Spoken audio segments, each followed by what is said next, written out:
Hi, good morning. எல்லோரும் எப்படி இருக்கீங்க? கதை பேசி ரொம்ப நாள் ஆயிடுச்சா? சரி, திரும்ப கதை பேசலாம் அப்படின்னு சொல்லிட்டு ஒரு தோணுச்சு. ஏன்னா காலையிலே எங்கள் அக்கா வந்து மூட் ஸ்விங் பண்ணிட்டாங்க. தூங்கிட்டு இருந்தேன். சரியா, வந்து டர்ன்னு கதவை திறந்தாங்களா, நானும் வந்து தூக்கம் கலைஞ்சி போச்சு. நாய்களால் கலையாத தூக்கம், பிற உயிரினங்களால் கலையாத தூக்கம் வந்து எனக்கு என்ன ஆகுன்னா, இந்த மனுஷங்களால், வண்டி சத்தத்தால், அப்புறம் காலங்கத்தில் யாராச்சும் கெட்ட வார்த்தை பேசிகிட்டு இருப்பாங்க, அந்த மாதிரி சமயத்தெல்லாம் தூக்கம் கலைஞ்சு போயிடும். நாய் குலைக்குது, பூனை கத்துது, காக்கா பறக்குது, காக்கா கரையுது, கிளி வந்து ஏதாச்சும் பண்ணுது, அந்த சத்தம்லாம் வந்து என்னை எதுவுமே தூங்கணும்னு நினச்சிட்டுனா என்னை வந்து எதுவுமே பண்ணாது. நான் அந்த மாதிரி சரி, இவங்க வந்து டர்ரு அப்படின்னதும் தூக்கம் கலைஞ்சிருச்சு. சரி, ஓகே. இவங்க சொன்ன ஒரு விஷயத்தில் வந்து ஒரு இது இருக்கு. என் மனசை வந்து ரொம்ப கஷ்டப்படுத்திட்டுருக்கிற சம்பவத்தில் இதுவும் ஒன்று. எங்கள் அம்மா இருந்தால் நான் வந்து திவ்யா பற்றி கவலையே பட மாட்டேன். சரியா, ஏன்னா அவங்க இருப்பாங்க, அவங்க பார்த்துப்பாங்க. அதனால் நான் வந்து திவ்யா பற்றி அவ்வளோவா கவலைப்பட மாட்டேன். அம்மா இல்லைன்னா திவ்யா வந்து கொஞ்சம் நான் கேர் எடுத்துப்பேன். ஏன்னா பொம்பளை பிள்ளை எங்கே இருக்கிறான்னு தெரியாது. அதனால் நான் கூப்பிட்டு பக்கத்தில் வச்சுப்பேன். தனியாக விட முடியாது. அது என் லைஃப்பில் நடந்த சின்ன விஷயங்கள் வந்து அந்த மாதிரி என்ன பெண் குழந்தைகள் மேலே ரொம்ப அக்கறைப்பட வச்சிருச்சுன்னு வச்சுக்கோங்களேன். அதனால் அவ்வளோ சீக்கிரம் வந்து நான் ஆண்கள் யாரையும் வந்து நம்பிடுவேன். அதனால் பெண் குழந்தையா இருக்கா அப்படின்னு சொல்லிட்டு நான் கூப்பிட்டு பக்கத்தில் வச்சுப்பேன். அதுதான் நடக்கும். இதே மாதிரி ஒரு முறை என்னாச்சுன்னா, திவ்யா வந்து அவங்க வீட்டில் போய் தூங்கிட்டு இருக்கான். எனக்கு வந்து இங்கே எங்கள் அம்மா முன்னாடி இருக்கிற அந்த நான் இப்போ இருக்கிற அந்த வீட்டை விட்டுட்டு வேறு எங்கேயும் போய் பின்னாடிலாம் போக முடியும். ஏன்னா அங்கெல்லாம் மண் தரை இருக்கும், தவழ்ந்துலாம் போக முடியாது. வீட்டுக்குள்ளவே என்னுடைய வேலைகளை செஞ்சுப்பேன். அதுக்கப்புறம் இது வீடு வந்து ரேம்ப் இல்லை, அதனால் கொஞ்சம் வசதியாக இருக்கும். நானே என்னோடய வீகோவை பின்னாடி மூவ் பண்ணி அப்படி இறங்கி கடைக்கு போகிறது, போய் சாப்பிட்டுட்டு வந்துடுது. அது மாதிரி இந்த இடம் வந்து கொஞ்சம் ஈஸியாக இருக்குது எனக்கு. ஸோ அதனால் அப்படி. ஆனால் மழை வந்தால் ஒழுகும் ஓடு. இப்போ ஓடு மாற்றினாங்க. இந்த மழை அவ்வளோவா வலுவாக இல்லைல்ல, இப்போ வந்து ஒழுகலை. ஆனால் ரொம்ப வலுவாக வந்துச்சுன்னா ஒழுகும். உள்ளவும் கொஞ்சம் ஓடெல்லாம் மாற்றணும். சரி, மாற்றிக்கலாம் அப்படின்னு சொல்லிட்டு நான் வந்து நாய்களை கையில் எடுத்துட்டதுனால ஷெல்டர் முடிச்சுட்டு அப்புறமா இந்த வீடு வந்து கொஞ்சம் சரி பண்ணிக்கலாம் அப்படிங்கிற மாதிரியான நினப்பில் நான் இருக்கேன். அதுக்குள்ளே கதை வேறு ட்ராக் போயிடுச்சா. இந்த மாதிரி சுச்சுவேஷனில் இருக்கும்போது திவ்யா கூப்பிட்டு திவ்யாவாக வந்து என் கூட இருந்தால் தான் திவ்யாவை வந்து நான் பார்த்துக்க முடியும். சரியா, ஒரு பெண் குழந்தைய அப்படி தான் நான் பார்த்துக்க முடியும். ஒரு குழந்தை இல்லை, எனக்கு உங்கள் கூட இருக்க பிடிக்கல, நான் போகிறேன் அப்படின்னு சொல்லிட்டு போகுதுன்னா அதில் வந்து ஓடி போய் கையை பிடிச்சி இழுத்துட்டு வரவோ இல்லை அடித்து இழுத்துட்டு வரவோ என்னால் முடியாது. என்னோடய எல்லை அவ்வளோதான். ஆனால் திவ்யாவும் நானும் கொஞ்சம் ஃப்ரெண்ட்லி. ஆனால் எப்பவும் அவள் அந்த மாதிரி பண்ணது கிடையாது. சரியா, நேற்றுவும் போய் எங்கேயோ தூங்கிட்டு இருப்பா போல். எங்கள் அக்காவுக்கு ஏதோ உணர்வு உறுத்தல். தம்பி பொண்ணு மேலே அக்கறை, திடீர் பாசம்னு நினைக்கிறேன். இவ்வளோ பாசம் இருக்கிறவ வந்து எப்பவும் கூப்பிட்டு கூட படுக்க வச்சிருக்கலாம்ல. ஒரு அத்தைங்கிறவ இன்னொரு அம்மா ஸ்தானம். சரியா, அது பொறுப்பு. அப்போ பத்திரமா பார்த்துக்கணும். ஒரு பெண் குழந்தைங்கிற உணர்வு இருக்கணும். எல்லாருமே வேலைக்கு போகிறீங்க. சரியா, என்னாச்சு இப்போ திவ்யா வந்து நான் நினச்சிட்டு இருக்கேன் எங்கள் அக்கா வீட்டில் தான் இருக்கா, டிவி பார்த்துட்ருக்கா போல், வந்துடுவா அப்படின்னு நினச்சிட்டு இருக்கேன். 11 ஆச்சு, 11 ஆயிடுச்சு, 12 மணி ஆயிடுச்சு, வரல. எங்கள் அம்மா எங்கேயோ போயிருக்காங்க. என் தம்பி ஹாஸ்பிட்டலில் இருக்கான். அப்போ என்னாச்சு, நான் கூப்பிட்டு கேட்குறேன், அக்கா திவ்யா வந்து இருக்காளா அப்படின்னா. அதுக்கு நீங்கள் என்ன சொல்லணும்? இருக்கான்னு சொல்லணும், இல்லைன்னா இல்லைன்னு சொல்லணும், இல்லைன்னா இரு அங்கே அந்த வீட்டில் இருக்காளான்னு நான் போய் பார்க்குறேன் அப்படின்னு சொல்லணும். இப்படி ஏதாச்சும் அப்படி தானே சொல்லுவோம். அது இல்லை, வாய்க்கு வந்தபடி திட்டுறா. முண்டைங்கன்றா. எனக்கு வாழ்க்கையே வெறுத்து போச்சு. என்னடா இது, நம்மளே கெட்டு நொந்து போய் வந்திருக்கோம் இந்த ஊருக்கு, நமக்கே 1008 தலைவலி. இப்போ எனக்கே செய்ய வேண்டிய வேலைகள்லாம் நிறைய இருக்குது. நான் வந்து என்னோடய பர்சனல் லைஃப்புங்கிறத விட நான் வந்து ஒரு லட்சியமாக சில விஷயங்கள்லாம் நான் வச்சிட்ருக்கேன்.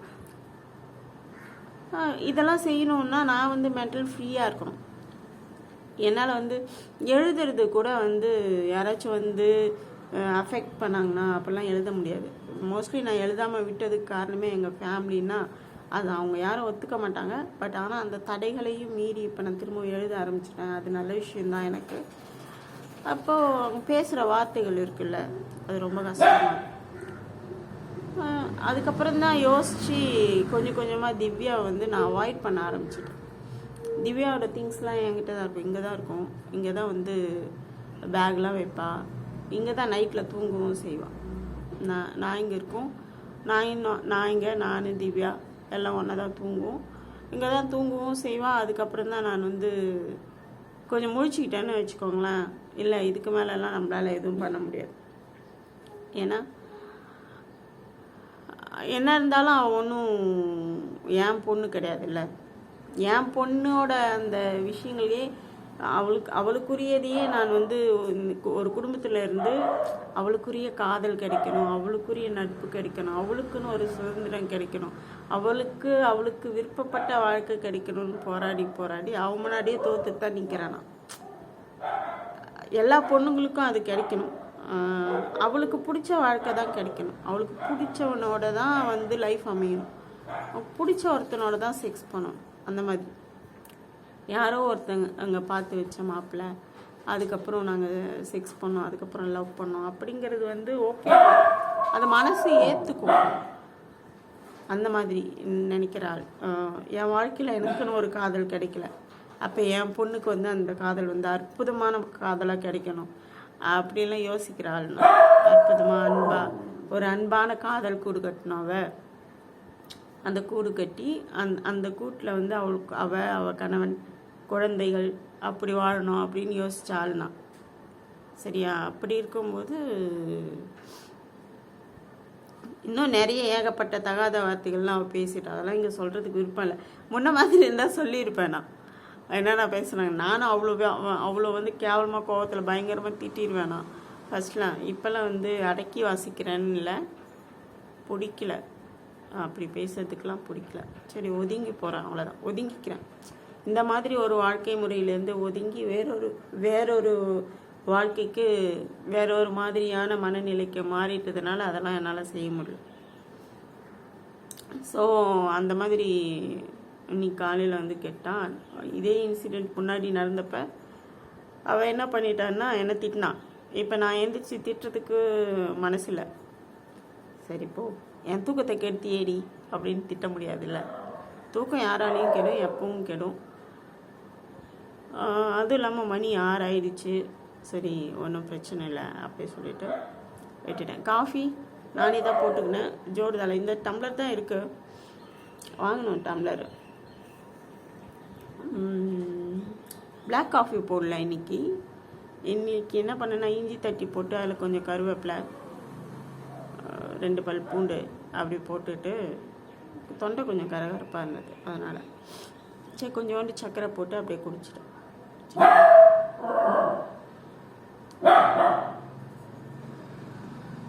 ஒரு நல்ல காஃபியோ ஒரு நல்ல டீயோ குடிக்கிறதுக்காக ரொம்ப தூரம் ட்ராவல் பண்ண வேண்டியிருக்கு. எங்கேயுமே ஒரு நல்ல காஃபி நல்ல டீ கிடைக்கல. அது பிராண்டு டேஸ்ட்டு பிடிக்கலையா இல்லை போடுறவங்க கைப்பக்குவம் பிடிக்கலையான்னு எனக்கு தெரியல. ப்ரூ போட்டாவே ப்ரூ காஃபி கொடுத்து அந்த காஃபி பவுடர் கொடுத்து ஒரு 4 பேரை போட சொன்னோன்னு வச்சுக்கோங்களேன், ஒவ்வொருத்தங்களும் வித்தியாசமான டேஸ்ட்டில் வந்து காஃபி போட்டு கொடுப்பாங்க. நம்ம பிருந்தா ஹோட்டல் போனோம்னா அங்கே சனா இருப்பான். ஃபஸ்ட்டில் சனா வந்துருந்தான் ஒரு 2-3 நாள். சனா உள்ளா அவன் போடுற காஃபி ஒரு டேஸ்ட் கொடுக்கும், வெண்ணிலா போடுற காஃபி ஒரு டேஸ்ட் கொடுக்கும், செல்வி அக்கா போடுற காஃபி ஒரு டேஸ்ட் கொடுக்கும், ஆலிம் போடுற காஃபி ஒரு டேஸ்ட் கொடுக்கும். அதே மாதிரி விஜய் இதுக்கு முன்னாடி ஒர்க் பண்ணிட்டு இருந்தான் அந்த காஃபி ஷாப்பில். இப்போ வந்து ஃபினான்ஸ் கம்பெனிக்கு போயிட்டான் போல். அவன் போடுற காஃபி ஒரு டேஸ்ட் கொடுக்கும். சரியா?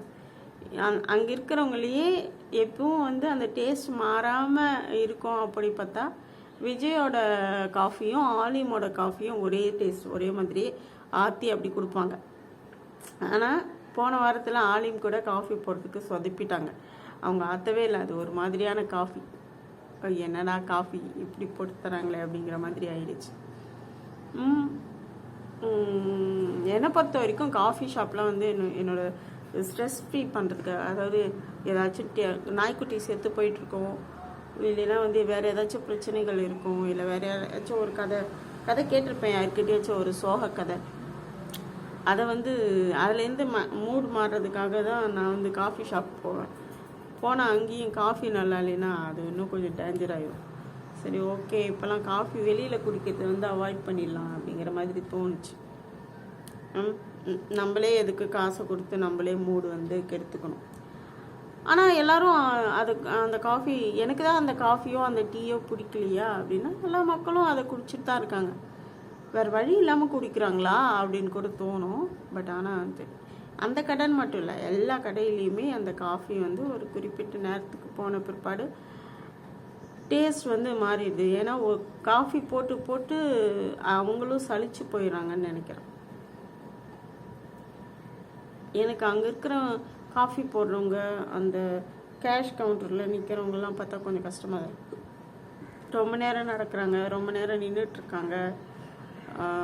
அந்த மாதிரி கால்லாம் வலிக்கும்ல.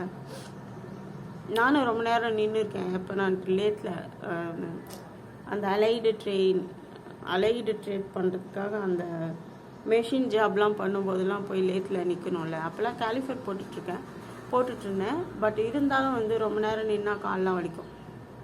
எப்படா உட்காருவோம் அப்படின்னு இருக்கும். பட் நிற்கிறதுக்கெலாம் விட மாட்டாங்க. ஆக்சுவலாக நான் வந்து ஒரு டிராஸ்மேன் மெக்கானிக்காக.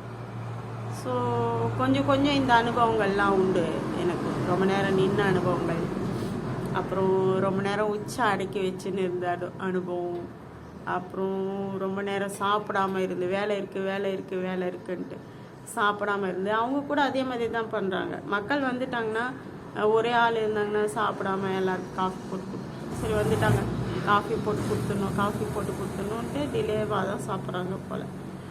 அந்த மாதிரி நானும் அப்படி தான்ட்டு எலெக்ஷன் டைமாக அதுக்கப்புறமா அந்த ஃபார்ம்ஸ் வாங்குகிற டைம்லலாம் வந்து சாப்பிட்றதுக்கு நேரமே இருக்காது. ஃபார்ம் வாங்கிட்டே இருக்கணும், புள்ளி போட்டுகிட்டே இருக்கணும் அப்படியே சொல்லுவாங்க.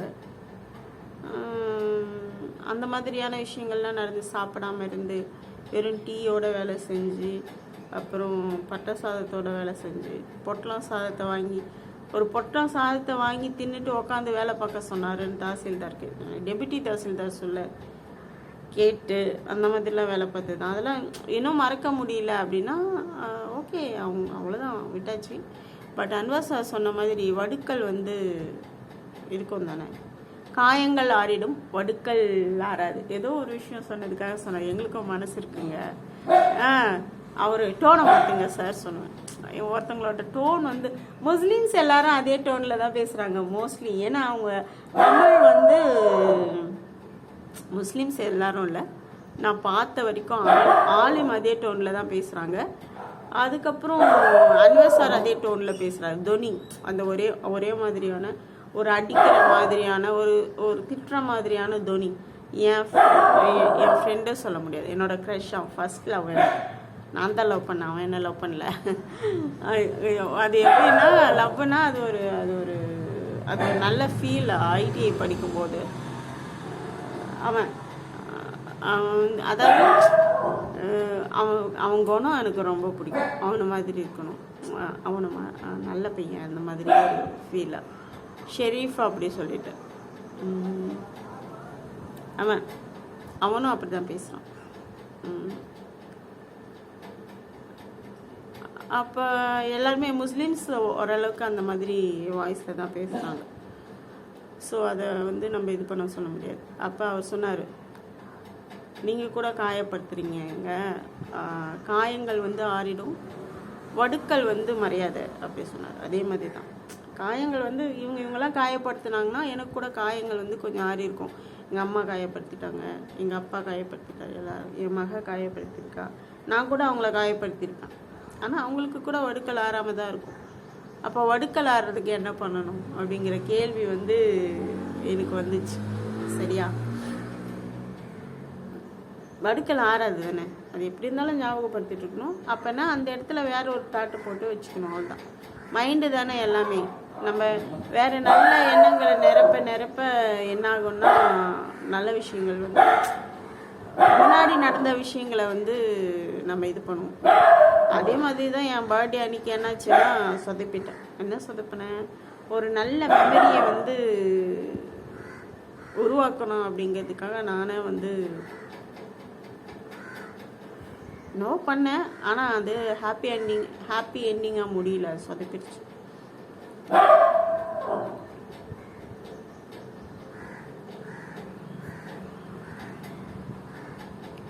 நான் போட்ட காஃபி கொஞ்சம் நல்லா இருக்கு.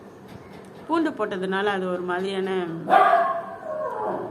மசாலா டீ மாதிரி இருக்கு, மசாலா காஃபி. ஆனால் அதில் காஃபி பவுடர்லாம் போடல, ஜஸ்ட்டு இஞ்சி, அதுக்கப்புறம் கருவேப்பிலை, பூண்டு, அவ்வளோதான். கொத்தமல்லி போட்டிருக்கலாம் போல். கொத்தமல்லி தூளை விட கொத்தமல்லி அந்த இது வந்து வாங்கி வச்சுக்கணும் அப்படின்னு நினச்சேன். அந்த மாதிரி இந்த மாதிரி ஆச்சு. அதனால் கொஞ்சம் கஷ்டமாக இருந்தது, ஷேர் பண்ணிக்கலான்னு தோணுச்சு.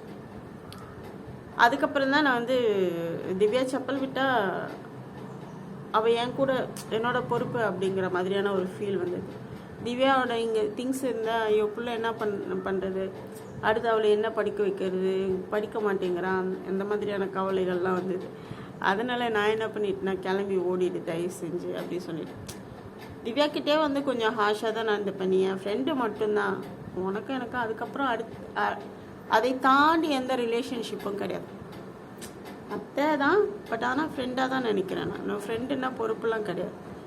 கொஞ்சம் கைட் பண்ணலாம், தப்பு பண்ணால் திட்டலாம். தப்பு பண்ணும்போது இது நீ இந்த மாதிரி தப்பு பண்ணுற, இந்த மாதிரி ஒரு வாழ்க்கை முறைக்குள்ளே போகக்கூடாது அப்படின்னு வேணால் நம்ம சொல்லிக்கணும். அதுக்கடுத்து வந்து எந்த குழந்தையும் வந்து நம்மளால் வந்து வேறு மாதிரிலாம் டிசைன் பண்ண முடியாது. இப்போ பாருங்கன்ட்டுன்னு ஒரு 20-21 வயசு தான் இருக்கும் பிள்ளைங்களுக்கு. எல்லா பிள்ளையும் அன்னைக்கு பார்த்தா நிழற்குடையில் ஒரு தம்பி வந்து பியர் பாட்டில் வச்சுட்டு குடிச்சிட்ருக்கான். அப்போ இந்த கலாச்சாரம் எங்கே வந்ததுன்னா, இப்போ அரசியல் தலைவர்கள் நடித்த அந்த படங்கள்லேயே வந்து பியர் பாட்டில் காம்பினேஷன்லாம் வரும் தானே. அப்போ குழந்தைங்க அவங்கள ரோல் மாடலாக எடுக்கும்போது அவங்கள மாதிரி தானே இருப்பாங்க. நமக்குன்னு ஒரு சமூக பொறுப்பு இருக்குல்ல. அந்த மாதிரி குடிக்கிற மாதிரியான படங்கள்லாம் வந்து கேரக்டருக்கு அப்படின்னா கூட அந்த மாதிரி ஒரு கேரக்டர் வந்து உருவாக்கணுமா அப்படிங்கிறது தான். ஒரு நல்ல கேரக்டரை உருவாக்கினா அந்த கதாபாத்திரங்களை பார்த்து இவங்க ஒழுக்கத்துக்குள்ளே கடத்துவாங்க அப்படிங்கிறது தானே. அங்கங்கே பாரதம் பாட சொன்னாங்கன்னா அப்போ போர் நடக்கும்போதெல்லாம் ஒவ்வொரு இடத்துலையும் பாரதம் பாட சொல்லுவாங்களாமா. அப்போ அந்த போர் உத்வேகத்துக்காக தானே. கிறிஸ்டியானிட்டியில் கூட பார்த்திங்கன்னா ஒரு மதில் சுவரை தாக்கிறதுக்கு முன்னாடி யோசுவா வந்து அந்த மதிலை வந்து சுற்றி வருவாங்க கோஷம் போட்டுட்டு. அந்த மாதிரி யோசுவாவா பேர் தெரியலைங்க, அது சுற்றி வந்து அதுக்கப்புறம் தான் தாக்குவாங்க. அது எதுக்குன்னா அந்த பலத்துக்காக, அந்த உணர்ச்சிக்காக. அந்த உணர்ச்சியோடு போய் நம்ம இடித்தோம்னா தான் நம்ம வந்து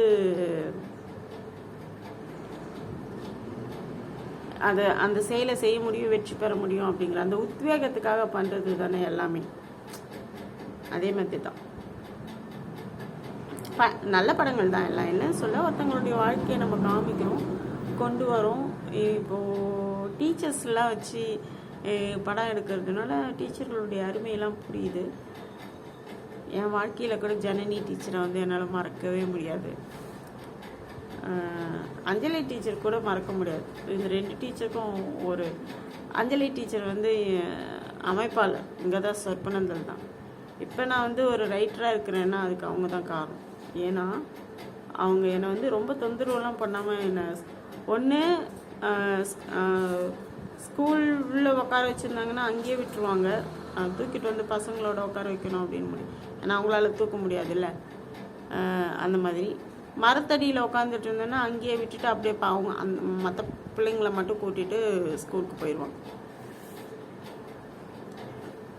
அப்போ நான் வந்து ரொம்ப வேடிக்கை பார்க்க ஆரம்பிச்சிட்டேன் சின்ன வயசுலேருந்து.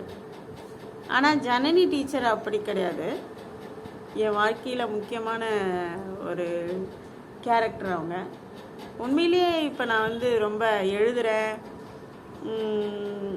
எல்லா எனக்கு கொஞ்சம் எப்படி சொல்கிறது,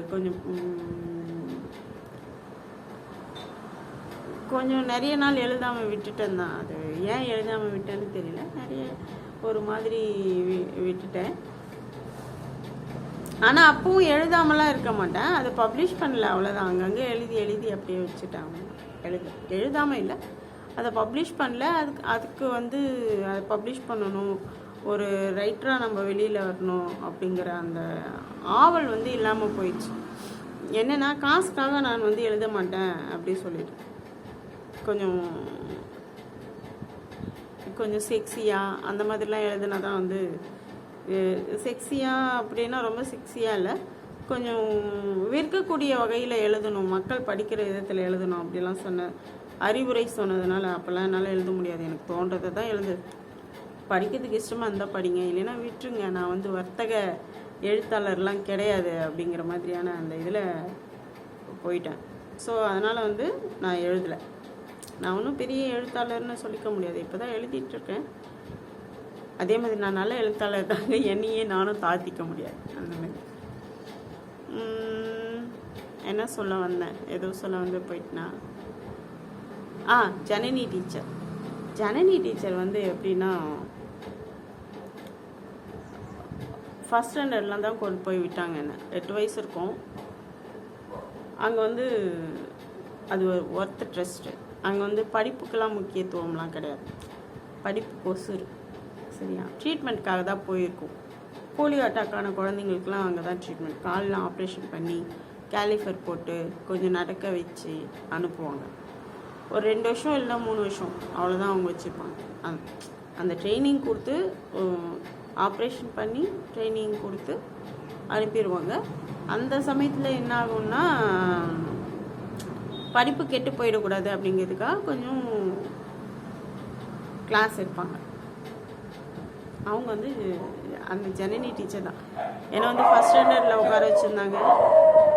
வந்து லெஃப்டில் தான் எழுதுவான் IEE. அதாவது இப்படி எழுதிட்டு போவேன்னா லெஃப்ட்லேருந்து ரைட் பக்கம் எழுதிட்டு வராமல் நம்ம ரைட்லேருந்து லெஃப்ட்டுக்கு எழுதிட்டு போவோம். அந்த மாதிரி எழுதிட்டு போவேன்னா. ஆனால் எல்லாத்தையும் சரியாக எழுதுவேன். அப்படி எழுதிட்டு போகும்போது அதோட உருவமே மாறிடுது இல்லை.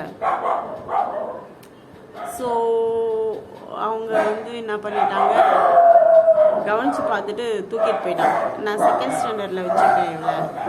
இவளுக்கு வந்து எல்லா எழுத்துமே தெரியுது, எல்லா எழுத்தும் தெரியுது, நல்லா படிக்கிறா இவ. அதனால் வந்து நான் செகண்ட் ஸ்டாண்டர்டில் வந்து அவளை இது பண்ணிக்கிறேன்னு சொல்லிட்டு கூட்டிகிட்டு போயிட்டாங்க. ஸோ இங்கே என்ன நடக்கும்னா அஞ்சலி டீச்சர் வந்து அங்கேயே விட்டுட்டு போயிடுவாங்க. ஆனால் இங்கே என்ன நடக்கும், இவங்க என்னை தனியாக விட மாட்டாங்க. எங்கே இருந்தாலும் தூக்கிட்டே திரிவாங்க. நான் வந்து எனக்கு அந்த அட்மாஸ்பியர் ஆரம்பத்தில் அந்த அட்மாஸ்பியர் பிடிக்காம நான் என்ன பண்ணிட்டேன்னா ரொம்ப அழுதுட்டு அப்படி தூரெல்லாம் போய் உட்காந்துப்பேன். நான் அங்கே ஒரு பெரிய ஆறு இருக்கும். அப்படியே முட்டி போயிட்டு சுற்றி ரவுண்டாக அரை வட்டத்தில் வந்து சிமெண்ட் போட்டு வச்சுருப்பாங்க உட்காரத்துக்காக. நான் அங்கே போய் என்ன பண்ணுவேன்னா நான் போய் அங்கே உட்காந்துட்டு அழுதுட்டு இருப்பேன். ஸோ இவங்க தேடிட்டு வருவாங்க. ஜனனி டீச்சரோட பையன் வந்து திருவண்ணா எப்பயாச்சும் ஜனனி டீச்சரை பார்க்க வருவார். வந்தால் தேடிட்டு வருவார். 2 பேரும் ஜனனி டீச்சரால் தூக்க முடியலன்னா கூட யாரையாச்சும் கூப்பிட்டு வந்து தூக்கி அப்படி கூட்டிகிட்டு போயிடுவாங்க. அவங்க இப்படி ஒரு ஒத்த கையில் இப்படி தான் பிடிப்பாங்க, இப்படி வயிற்றுல கையை குறித்து பிடிச்சி இப்படியே தூக்கிட்டு போயிடுவாங்க. டீச்சர் தனியாக விடவே மாட்டாங்க. அப்போ லோன்லியாக ஃபீல் பண்ணுறேன், எனக்கு விளையாடுறதுல விருப்பம் இல்லை அப்படிங்கிற விஷயம்லாம் வந்து அவங்க தான் கண்டுபிடிக்கிறாங்க. எந்த விளையாட்டும் பிடிக்காது, பாட பிடிக்கும், அதுக்கப்புறம் ஆட பிடிக்கும், ஆனால் ஆட முடியாது. அதுக்கப்புறம் இந்த மாதிரி என்கிட்ட இருக்கிற சில விஷயங்கள்லாம் வந்து அவங்க தான் கண்டுபிடிச்சிட்டு, அதுக்கப்புறம் அப்போல்லாம் வந்து சிறுவர் பேப்பர் வாங்குவாங்க, சிறுவர் மலர் எல்லாத்தையும் கலெக்ட் பண்ணி கொண்டு வந்து என் கையில் கொடுப்பாங்க. ஏன்னா நான் படிப்பேன் இங்கே, அதாவது அங்கே போகிறதுக்கு முன்னாடியே நான் இங்கே படிப்பேன். எங்கள் அம்மா வந்து எனக்காகலாம் கிளாஸ் எடுக்கல, எங்கள் அம்மா நடத்துகிற வகுப்புகள்லாம் பார்த்து எங்கேயாச்சும் உட்கார வச்சுட்டு அவங்க பசங்களுக்கு கிளாஸ் எடுத்துகிட்ருப்பாங்க. அதை பார்த்து தான் வந்து நான், எங்கள் அம்மா தான் டீச்சர்னு வச்சுக்கோங்களேன். எங்கள் அம்மா தான் எனக்கு டீச்சர். எங்கள் அம்மா கிட்ட தான் வந்து நான் எல்லா இடத்துக்குலையுமே கற்றுக்கிட்டேன். எங்கள் அம்மா வந்து உனக்கு மூக்கு இல்லைன்னா மூக்கு மொட்டையாக இருந்தால் நல்லா இருக்குமான்ட்டு ஒவ்வொரு குழந்தையும் பக்கத்தில் கூப்பிட்டு உட்கார வச்சு சொல்லி கொடுப்பாங்க. ஆனால் அவங்க எனக்கு சொல்லி கொடுத்தாங்க. அதுக்கப்புறம் அப்போவே வந்து அவங்க கொடுத்துட்டாங்க. அதுக்கப்புறம் பைபிள், நான் ரொம்ப அம்புலி மாமா அப்படின்ட்டு ஒரு புக்கு இருக்கும். அந்த புக்கு அதில் விக்ரமாதித்தன் கதைகள்லாம் வந்து ரொம்ப நல்லாயிருக்கும். அதெல்லாம் படிக்க ஆரம்பிச்சுட்டு ஸோ அந்த லைஃப் வந்து ஒரு வித்தியாசமான லைஃப். சரி, என் வாழ்க்கையில் நடந்த சில இன்சிடென்ட்ஸ்னால நான் என்ன பண்ணிட்டேன்னா, சமீப காலங்களில் சில பொறுப்பு துறப்புகளை பண்ணிவிட்டேன். அவ்வளோதான். சாமி என்னால் முடியாது, இவ்வளோ தான் ஓட முடியும், என்னால் இவ்வளோ தான் பார்த்துக்க முடியும், இவ்வளோ தான் தாங்க முடியும், அதுக்கு மேலெலாம் எதுவும் என்னால் பண்ண முடியாது அப்படி. ஆனால் என்னோடய ஃபேமிலி என்ன நினச்சிக்கிறாங்கன்னா, எங்கள் அம்மா என்ன நினச்சி திவ்யாவை என்கிட்ட விடுறாங்கன்னா, திவ்யா வந்து எனக்கு வேலை செய்வா, எனக்கு உதவியாக இருப்பா, நான் தனியாக இருக்கேன் அப்படிங்கிற மாதிரி எண்ணத்தில் தான் அவங்க வந்து திவ்யா வந்து என்கிட்ட விட்டது. பட் நான் அவளை எந்த எண்ணத்தில் அக்செப்ட் பண்ணிட்டேன்னா, அவள் அங்கே தனியாக இருப்பா, அதனால் வந்து அவளுக்கு வந்து வளர்கிற பிள்ளை, அவளுக்கு வந்து பெண் குழந்தை, ஆம்பளை பிள்ளைன்னா எப்படி வேணா இருக்கலாம், பெண் குழந்தை, சேஃப்டி முக்கியம் அப்படிங்கிறதுனால கூப்பிட்டு வச்சுக்கிட்டது. அவ்வளோதான். சரி, அவ்வளோதான் கதை. நீங்கள் கூட பெண் குழந்தைகளை பாதுகாக்க வேண்டும். ஆணும் பெண்ணும் வந்து சமம் தான், இல்லைன்னு சொல்ல மாட்டேன். ஆண் வந்து பெண்ணை வந்து செக்ஷுவல் அப்யூஸ் பண்ணும்போது அதிலிருந்து வெளியே வர்றதுக்கு ரொம்ப நாள் ஆகும். லவ் ஃபெயிலியரே ஆனால் கூட உண்மையாக லவ் பண்ணிட்டு இருந்தாங்கன்னா அந்த லவ்லேருந்து வெளியில் வர்றதுக்கு ரொம்ப நாள் ஆகும். இல்லைன்னா அந்த லவ்லேருந்து வெளியே வர்றதுக்கு வேற ஒரு லவ் பண்ண வேண்டியிருக்கும், வேற ஒருத்தங்களை அந்த ரீப்ளேஸ் பண்ண ட்ரை பண்ணுவோம். அவனுக்கு கொடுத்த லவ் எல்லாம் இவனுக்கு கொடுத்துடலாம் அப்படின்ட்டு ரீப்ளேஸ் பண்ணுறதுக்கு ட்ரை பண்ணும்போது நம்ம எதையும் சாதிக்க முடியாது, மற்ற விஷயங்கள்லாம் பாதிக்கும் அந்த மாதிரி. ஸோ அதனால் குழந்தைகளுக்கு காதல்னா என்ன, செக்ஸ்னால் என்ன அப்படின்னு சொல்லி கொடுங்க. ஆம்பளை பசங்கக்கிட்ட பேசாத அங்கே போய் பேசாத அப்படின்ட்டு இருக்காதீங்க. பேசினாதான் எந்த ஆண் எப்படின்னு சொல்லி பேசுறதுங்கிறது வந்து அந்த மாதிரி பேசுறதில்ல. நார்மலாகவே ஒரு ஆண்கிட்ட போய் நின்று பேசினாதான் எந்த ஆண் எப்படிப்பட்டவனுங்கிறது தெரியும். நான் வந்து ஆண்கள் கூட பழகினதே இல்லை. ஒரு குறிப்பிட்டதில் அப்பா, நீனா, தாத்தா, இன்னொரு தாத்தா, 3 தாத்தாங்க என்னை வளர்த்துருக்காங்க. அப்புறம் எங்கள் நீனா, எங்கள் சித்தப்பா, பெரியப்பா, இப்படி இருக்கிற ஆண்களோடு பழகி அவங்க என்னை குழந்தையாகவே பார்த்துட்டாங்க. அப்போ வெளியில் வரும்போது ஆண்கள் வந்து வேற ஒரு விதமாக பார்க்குறாங்க, வேற ஒரு விதமாக கிண்டல் பண்ணுறாங்க, நான் நடக்கிறத கிண்டல் பண்ணுறாங்க, என் உருவத்தை கிண்டல் பண்ணுறாங்க, அதுக்கப்புறம் வந்து அதை வேறு மாதிரிலாம் பேசுகிறாங்க. அப்படிங்கிறது வந்து எனக்கு வந்து வேலைக்கு போகும்போது தான் தெரியும். நான் வந்து ஒரு அழகான கூடுக்குள்ளவே வச்சு எல்லோரும் வந்து இது பண்ணிட்டாங்க. ஒர்த் ட்ரஸ்ட்டு கூட ஒரு அழகான கூடு தான். அங்கே வந்து என்னை யாரும் வந்து செக்ஷுவல் அப்யூஸ்லாம் பண்ணுறதுக்கெலாம் ட்ரை பண்ணது கிடையாது. அங்கே எல்லாருமே என்னை குழந்தையாக தான் பார்த்துட்டாங்க. எப்படி சொல்கிறது, எந்த சாராக இருந்தாலும் என்ன 4வது படிக்கிற வரைக்கும் ஒரு 12 வயசு இருக்குமா, கரெக்டாக 8, 10, 11 வயசு இருக்கும்னு நினைக்கிறேன். அப்போ கூட ஒரு ட்ரீட்மெண்ட் தேவைப்படுற குழந்தைய எப்படி பார்த்தாங்களோ அப்படி தான் பார்த்தாங்க. ஃபிசியோதெரப்பி பண்ணும்போது கூட வெறும் ஜட்டியோடு உட்கார வச்சு தான் ஃபிசியோதெரப்பி பண்ணாங்க. ஸோ அதே வயசு தான், 11 வயசு, 4th முடிச்சுட்டு இங்கே வரேன்.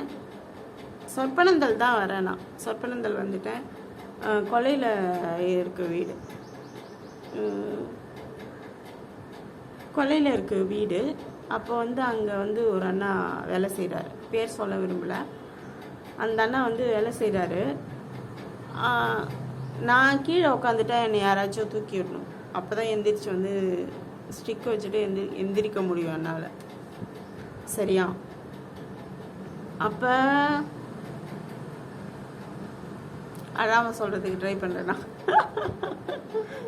அப்போ என்னாச்சுன்னா, அந்த அண்ணா வந்து என்னை தூக்கி விடும்போது அவரோட ஜட்டியை கழட்டிட்டு அவரோட ஆண் உறுப்பு என்னோட பின்னாடி இருக்கிற மாதிரி தூக்கி விட்டுருப்பார் போல். ஆனால் நான் சின்ன பிள்ளைங்க, எனக்கு தெரியல அவர் பின்னாடி என்ன நடக்குதுன்னு. எனக்கு எப்படி தெரியும்? பின்னாடி எது வேணால் நடக்கலாம், அது எல்லாருக்கும் தெரிஞ்சது, எனக்கு தெரியல.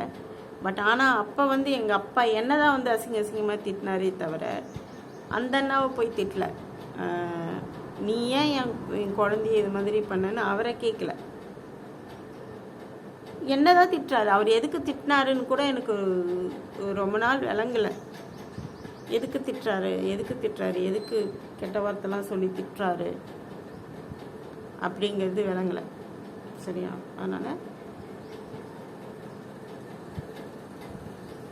சமீபத்தில் அந்த அண்ணா கிட்ட கூட நான் பேசினேன். பட் ஆனால் காயங்கள் வந்து ஆறிடும் தான். சிலரை நம்ம வாழ்க்கையில் மன்னிச்சிட்டா தான் மூவ் ஆன் ஆக முடியும் தான்.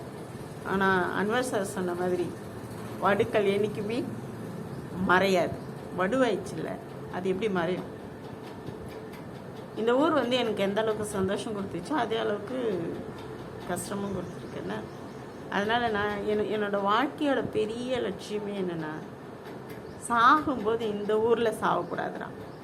செங்கத்துலேயோ சொற்பனந்தல்லையோ சாகக்கூடாது, எங்கேயாச்சும் தூரமாக போய் சாகணும் அப்படின்னு தான் என்னுடைய லட்சியமே.